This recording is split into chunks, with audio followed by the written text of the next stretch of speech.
In episode 2, we unmasked the Azure Hall and the Scarlet Houses. And, they're just actors on, I can't speak tonight. They're actors on the stage. They're not, what we think they are. They're literally, what they're doing is controlled by others.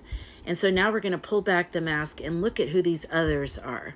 We're going to start by descending to the desk of the Ash Quill, the cruel scribe of the shadow script. Ash Quill was not born into castles and crowns. His family was actually immigrants, and they were outsiders who carried the memory of persecution and the hunger to belong. Raised between worlds, I cannot speak tonight. I think Ash Quill is affecting me negatively. He grew up with the wound of not quite fitting in, but instead of softening him into compassion, which a lot of people who grow up like that do, they become great advocates for others. It hardened him. What he went through hardened him. And where others turned exclusion into empathy, he turned it into ambition. And he vowed to rise so high that he could never be cast out again.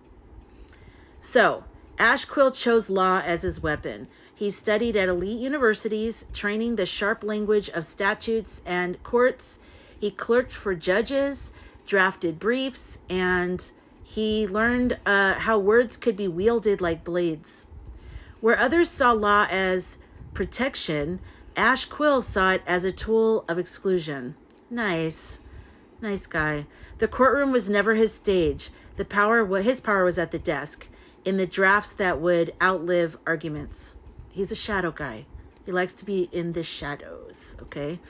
So from law, he stepped into the shadows of policy shops and think tanks, the incubators where ideology is forged into legislation. This is like, if you really want to get deep into why things, that's so weird, my hair is like blue right here and here.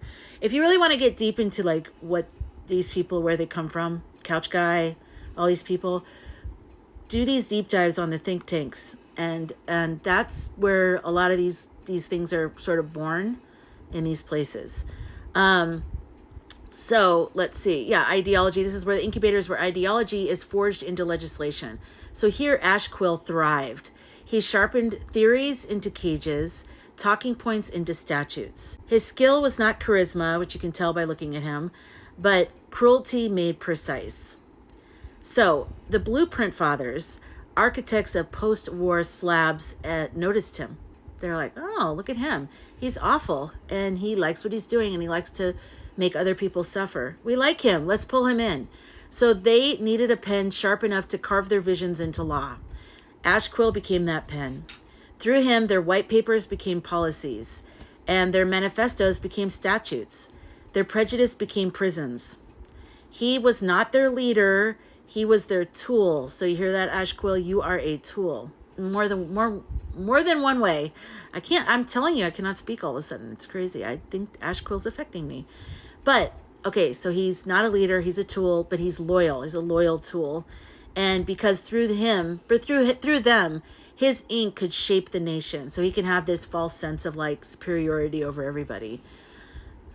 So even Ash Quill's hand is not free. Every word he writes ultimately serves Iron Net and the master of the desert banquets. So the law he pens sustains the feast of war and erasure. His ink is chained to the eclipse papers, the black ledger that binds an entire pyramid. Very important.